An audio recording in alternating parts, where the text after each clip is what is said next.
दोस्तों आज की वीडियो में मैं आपसे शेयर करने वाली हूँ बहुत ही महत्वपूर्ण जानकारी कार्तिक मास में तुलसी पूजन के बारे में। कार्तिक मास में तुलसी पूजा कैसे करनी चाहिए, क्या तरीका होता है कार्तिक मास में तुलसी पूजा का।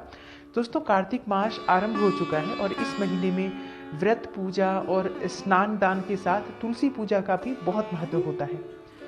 और ऐसे तो हमारे घर में हर दिन तुलसी की पूजा होती है, लेकिन कार्तिक के मास में जो तुलसी पूजा होती है उसका फल अनंत गुना प्राप्त होता है। तो इस महीने में हमें विशेष रूप से तुलसी की पूजा आराधना करनी चाहिए। कार्तिक के महीने में तुलसी घर में लाकर उसको लगाने का और उसकी पूजा करने का बहुत महत्व होता है। तो ये जो कार्तिक का महीना होता है, इस समय में आप तुलसी का पौधा ला भी सकते हैं, अपने घर में लगा भी सकते हैं और उसकी पूजा तो आपको नियमित करनी ही है। आप चाहें तो किसी मंदिर में भी तुलसी का पौधा अगर देते हैं और वहाँ पर आप जाकर थोड़े समय तक पूजा करते हैं, ये बहुत अच्छा होता है अगर आप इस समय में आप तुलसी का पौधा किसी मंदिर में लगाते हैं तो। दोस्तों आज की वीडियो में जो जानकारी मैं आपसे शेयर करने वाली हूँ वो तुलसी से संबंधित बहुत महत्वपूर्ण जानकारी है। जैसे कि तुलसी को दीपक सुबह शाम दोनों समय जला सकते हैं, ये क्वेश्चंस होते हैं हमारे मन में जो उठते रहते हैं। और कितनी तुलसी हमें घर में लगानी चाहिए, क्यों और कैसे उसकी पूजा हमें करनी चाहिए, शालिग्राम को तुलसी में क्या हमेशा रखना चाहिए और तुलसी विवाह के लिए कैसी तुलसी होनी चाहिए, रविवार को तुलसी की पूजा कैसे करें कार्तिक मास में, माता को श्रृंगार किस दिन करना चाहिए और अमावस्या के दिन माँ की पूजा कैसे करनी चाहिए। दोस्तों ये सभी बातें आज की वीडियो में मैं शेयर करने वाली हूँ, तो आप वीडियो को पूरा देखें और अगर आपको जानकारी अच्छी लगे लाइक शेयर करें, सब्सक्राइब करें इस चैनल को अगर आप चैनल पर नए हैं, ये वीडियो आपको अच्छी लगती है तो, और बेल बटन को जरूर प्रेस कर लें। इससे ये होगा कि जब भी मैं कोई नई वीडियो अपलोड करूंगी तो उसकी नोटिफिकेशन सबसे पहले आपको मिलेगी। दोस्तों बात करते हैं सबसे पहले कि हम दीपक तुलसी में क्या सुबह शाम दोनों समय जला सकते हैं। तो जी हाँ, कार्तिक के महीने में क्योंकि हम ब्रह्म मुहूर्त में उठते हैं। दोस्तों ब्रह्म मुहूर्त का समय क्या होता है, क्योंकि पिछली वीडियो में बहुत लोगों ने ये क्वेश्चन किया था कि हमें कितने बजे उठकर स्नान करना चाहिए, एक पर्टिकुलर टाइम बताइए। देखिए ब्रह्म मुहूर्त का समय जो होता है सुबह 3:30 बजे से लेकर और 5:30 बजे तक का समय जो होता है वो ब्रह्म मुहूर्त का समय होता है। इस समय में हमें स्नान कर लेना चाहिए और पूजा कर लेनी चाहिए इस समय पर। दोस्तों ये जो समय होता है 3:30 बजे से 5:30 बजे तक का, तो अगर आप बहुत अधिक पूजा का विधान लेकर बैठे हैं, जैसे कि आप महात्म्य पढ़ते हैं और कई सारी पूजा भी होती है, पंचदेव की पूजा होती है, शालिग्राम की पूजा होती है, तुलसी जी की पूजा होती है, भगवान श्री हरि विष्णु की पूजा होती है, तो अगर आप बहुत सारी पूजा एक साथ नियम लेकर बैठे हैं तो आपको 3:30 बजे उठ जाना चाहिए ताकि आप स्नान कर लें समय से और आपकी पूजा जो है वो 5:30 बजे तक संपूर्ण हो जाए। सूर्योदय से पहले आपकी पूजा पूरी हो जानी चाहिए, सूर्य दिखने से पहले, तो आप सूर्य को जल भी देंगे। तो इस तरह से अगर हम उठते हैं ब्रह्म मुहूर्त में, तो जो हम दीपक जलाएंगे वो माँ तुलसी को दीपक जलाकर ही पूजा करेंगे, क्योंकि ऐसा कहा जाता है कि सूर्योदय के बाद तुलसी में दीपक नहीं जलाना चाहिए। तो जब हम ब्रह्म मुहूर्त में उठते हैं, जब तक सूर्योदय नहीं हुआ होता है, तो उस समय में हम दीपक तुलसी में सुबह भी जला सकते हैं और शाम को भी जब सूर्यास्त हो जाता है तो जस्ट सूर्यास्त के बाद आप तुलसी में दीपक जला सकते हैं। तो कार्तिक के महीने में दोनों समय दीपदान किया जा सकता है और अगर इस तरह से हम दीपदान करते हैं ब्रह्म मुहूर्त में सुबह के समय, तो 12 मास हम कार्तिक तुलसी को दीपक जला सकते हैं। क्योंकि अगर हम सूर्योदय से पहले पूजा कर लें माँ तुलसी की तो हम उनको दीपक भी जला सकते हैं। सूर्योदय के बाद जब हम उठते हैं तो हमें दीपक नहीं जलाना चाहिए, हमें सिर्फ जल देना चाहिए और उनकी प्रार्थना कर लेनी चाहिए। तो इस तरह से अगर आप दीपक जलाना चाहें तो दोनों समय जला सकते हैं, जैसा कि ब्रह्म मुहूर्त में उठकर पूजा करते हैं। तो दूसरा जो प्रश्न है कि किस तरह से हम तुलसी, क्या जिस तुलसी की हम पूजा करते हैं तो हम उसके पत्ते नहीं तोड़ते हैं। जिस तुलसी की पूजा की जाती है उसके पत्ते तोड़ने नहीं चाहिए। और कार्तिक मास में विशेषकर हमें तुलसी पूजा के लिए भी चाहिए होती है और कई लोग विवाह भी करते हैं तुलसी का, तो विवाह करने के बाद वो तुलसी दान कर देते हैं। तो जिस तुलसी को हम विवाह के लिए लेकर आते हैं, तुलसी विवाह के लिए ली जाती है घर में, तो उस तुलसी की पूजा की जाती है और एकादशी के दिन, प्रबोधिनी एकादशी के दिन हम उसकी पूजा के बाद देवउठनी एकादशी के दिन जब हम पूजा करेंगे और शालिग्राम के साथ उनका विवाह संपन्न कराएंगे तो उसको हम दान कर देंगे, उसका पत्ता भी हम नहीं तोड़ सकते हैं। तो फिर जब हम भगवान श्री हरि विष्णु को या ठाकुर जी को भोग लगाएंगे तो उसके लिए हमें तुलसी चाहिए, तुलसी पत्र चाहिए। इसके लिए हमें एक अलग से तुलसी रखनी चाहिए जिसमें से हमें पत्र यूज़ कर सकते हैं, पत्ते तोड़कर आप पूजा भी कर सकते हैं। और अगर किसी औषधि वगैरह के लिए भी आपको चाहिए तो आप पत्ता उसी तुलसी में से तोड़ें जिसकी आप पूजा नहीं कर रहे हैं। ऐसा कहा जाता है कि जिस तुलसी की पूजा की जाती है उसमें से पत्ते नहीं तोड़ने चाहिए। तो आप इस तरह से घर में एक से अधिक तुलसी लगाएं। और कार्तिक के महीने में आप एक तुलसी पूजा के लिए जो अपनी रखेंगे, एक फिर आप जो अगर विवाह करते हैं तो उसके निमित्त आप रखेंगे और एक आप अलग से रख लें। तो इस तरह से आप 3 या 4 या 5 तुलसी आप अपने घर में लगाएं।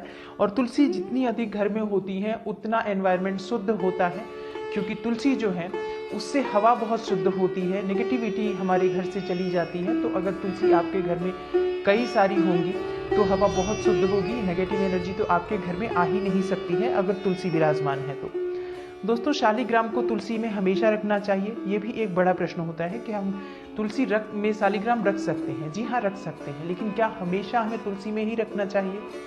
देखिए, कार्तिक के महीने में विशेष रूप से आप तुलसी में शालिग्राम रख सकते हैं। जैसे जिस तुलसी का हम विवाह करते हैं या अगर विवाह नहीं भी करते हैं तो आप एक तुलसी जो पूजा कर रहे हैं उसमें आप शालिग्राम रख सकते हैं, पूरे समय रख सकते हैं 1 महीने तक।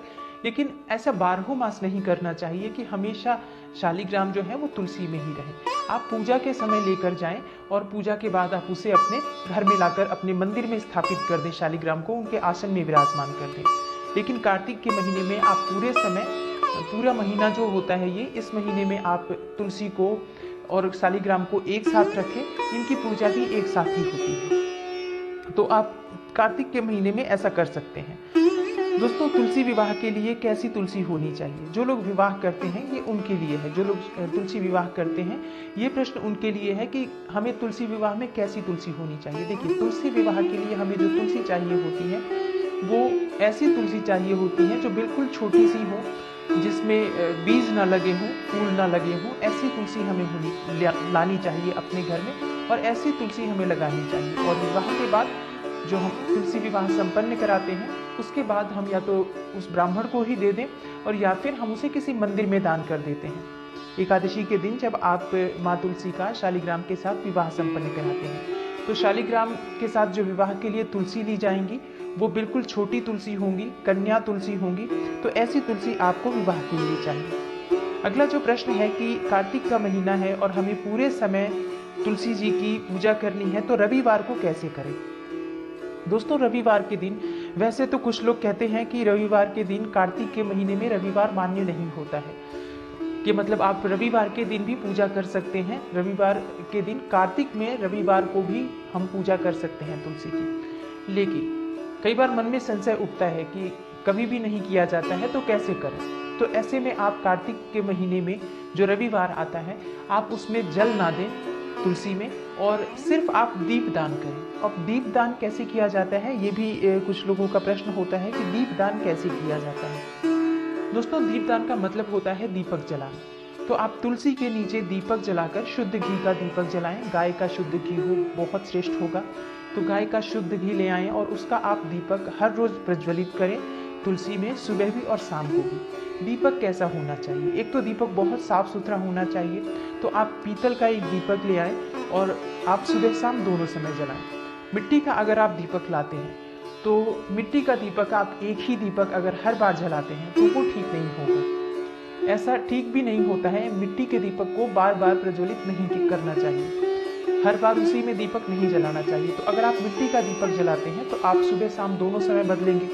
तो इससे अच्छा होगा कि आप एक पीतल का दीपक ले आए और उसको ही आप जलाएं। और जब भी आप दीपक जलाएं उससे पहले उसे अच्छे से साफ कर लें, फिर उसमें घी और दीप डालकर प्रज्वलित करें माँ तुलसी के सामने। दोस्तों, इस तरह से आप रविवार के दिन भी पूजा कर सकते हैं। अगर जल ना देना चाहें तो सिर्फ आप दीपदान कर दें। अब बात आती है कि बहुत से लोग जब तुलसी लेकर आते हैं, जैसे कि कार्तिक का महीना शुरू हुआ, तुलसी लेकर आए हैं पूजा के लिए, तो उसके पहले दिन ही वो श्रृंगार कर देते हैं, माता को चुन्नी चढ़ा देते हैं और चूड़ियाँ वगैरह भी चढ़ा देते हैं, रोली कलावा बांध देते हैं। तो इस तरह से नहीं करना चाहिए। ऐसा कहा जाता है कि एकादशी के दिन जब माँ तुलसी का शालिग्राम के साथ विवाह होगा तभी उनको श्रृंगार की सामग्री चढ़ाई जाती है, श्रृंगार की सामग्री अर्पित की जाती है। तो जब एकादशी के दिन आप विवाह करेंगे या फिर आप विवाह नहीं भी करते हैं तो भी पूजा तो विधिवत उस दिन करनी होती है माँ तुलसी की। विवाह संपन्न बहुत लोग कराते हैं, बहुत लोग नहीं भी कराते हैं, तो इसमें कोई परेशान होने की आवश्यकता नहीं। पूजा उस दिन जरूर करनी चाहिए और माँ तुलसी को श्रृंगार की सामग्री उस दिन अवश्य अर्पित करनी चाहिए। श्रृंगार की सामग्री में आप चूड़ियाँ, बिंदी, मेहंदी, लिपस्टिक, सारी चीज़ें आप माँ तुलसी को अर्पित करें, उनको चुन्नी चढ़ाएं। इस तरह से माँ तुलसी की विधिवत पूजा की जाती है। और ब्राह्मण के लिए भी उस दिन दान निकाला जाता है। अगर आप स्वयं से भी एकादशी की पूजा कर रहे हैं तो ब्राह्मण के लिए दान अवश्य निकालें। जैसे ब्राह्मण के लिए भोजन की सामग्री, आप कच्चे भोजन की सामग्री निकाल दें और वो किसी ब्राह्मण को दान कर दें। दोस्तों, एकादशी पर पूजा करनी कैसे है तुलसी की, वो मैं आगे आपको वीडियो दूंगी विधिवत विस्तार से। अभी फिलहाल बात करते हैं कि पूरे कार्तिक में आपको किस तरह से करना है। तो माता को श्रृंगार आपको सिर्फ एकादशी के दिन चढ़ाना है, बाकी के दिन आप दीपदान करें, जल अर्पित करें। इस तरह से आप उनकी पूजा पूरे महीने में करेंगे। अमावस्या के दिन, जो कि माँ तुलसी का जन्मदिन माना जाता है, इस दिन आप विशेष रूप से माँ तुलसी की विधिवत पूजा करें और दीपदान करें उनकी। और दोस्तों, ऐसा कहा जाता है कि इस दिन मतलब अमावस्या तिथि के दिन अगर आपको कच्चा दूध मिल जाए थोड़ा सा, तो ब्रह्म मुहूर्त के समय थोड़ा सा कच्चा दूध अवश्य अर्पित करना चाहिए माँ तुलसी को। गाय का कच्चा दूध होना चाहिए, इससे माँ तुलसी की कृपा मिलती है। और जो लोग माँ तुलसी को कच्चे दूध से सींचते हैं हर अमावस्या को, उनके घर में कभी धन का अभाव नहीं रहता। ऐसा माना जाता है कि श्री हरि विष्णु और माँ लक्ष्मी की कृपा सदैव ऐसे घर पर बनी रहती है। जो लोग दूध से प्रति अमावस्या, हर मास में जो अमावस्या आती है उसमें आप अगर कच्चे दूध से माँ को सींचते हैं तो इस तरह से आप पूरे कार्तिक के महीने में माँ तुलसी की पूजा विधिवत करें। अगर आपको आज की वीडियो अच्छी लगी दोस्तों, लाइक और शेयर जरूर करें